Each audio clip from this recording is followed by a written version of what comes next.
దేశవ్యాప్తంగా జరిగే సార్వత్రిక సమ్మెను జయప్రదం చేయాలని సిఐటియు జిల్లా ప్రధాన కార్యదర్శి కందారపు మురళి పిలుపునిచ్చారు. తిరుపతి సిఐటియు జిల్లా కార్యాలయంలో జరిగిన జిల్లా విస్తృత సమావేశంలో ఆయన ప్రసంగించారు. ఈ సమావేశానికి సిఐటియు జిల్లా అధ్యక్షులు జి బాలసుబ్రహ్మణ్యం అధ్యక్షత వహించగా కోశాధికారి కెఎన్ఎన్ ప్రసాదరావు పాల్గొన్నారు. ఈ సందర్భంగా కందారపు మురళి మాట్లాడుతూ దేశంలోని మోడీ ప్రభుత్వం కార్మిక చట్టాలు రద్దు చేసి లేబర్ కోడ్లుగా మార్చిందని అన్నారు. కార్మికులు పోరాడి సాధించుకున్న అనేక హక్కులు రద్దు చేయబడ్డాయని, లేబర్ కోడ్ల అమలుకు రాష్ట్రంలోని కూటమి ప్రభుత్వం పూనుకోవడం దారుణమని విమర్శించారు.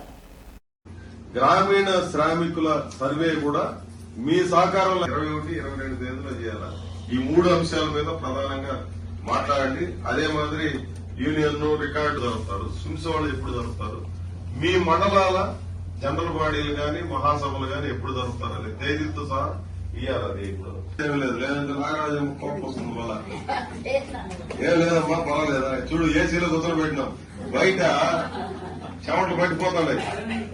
ఏమంటే ఇప్పుడు నేను జూలై 9వ తేదీన దేశవ్యాప్తంగా జరిగే సార్వత్రిక సమ్మెను జయప్రదం చేయాలని చెప్పి తిరుపతి జిల్లా సిఐటియు విస్తృత సమావేశం నిర్ణయించింది. మోడీ ప్రభుత్వం అనుసరిస్తున్నటువంటి బాధ్యతారాహిత్యమైన కార్మిక వ్యతిరేక విధానాల ఫలితంగా తీవ్రమైనటువంటి భారం కార్మిక వర్గం మీద పడింది. ఇదే రకమైనటువంటి విధానాలను కొనసాగించాలన్న ప్రయత్నాన్ని ఆంధ్ర రాష్ట్రంలో కూటమి ప్రభుత్వం కూడా చేస్తూ ఉంది. ఇటీవల జరిగినటువంటి మంత్రివర్గ సమావేశంలో కార్మిక చట్టాలని రద్దు చేస్తూ లేబర్ కోడ్లను అమలు చేయాలని చెప్పి చేసిన సూచన ఆధారంగా మంత్రివర్గం 8 గంటల పని విధానాన్ని రద్దు చేసి 12 గంటల పని విధానాన్ని సమర్థించే వైఖరికి పూనుకుంది. రాత్రుళ్ళు మహిళల్ని పనిచేయించాలనే నిర్ణయాన్ని చేసింది.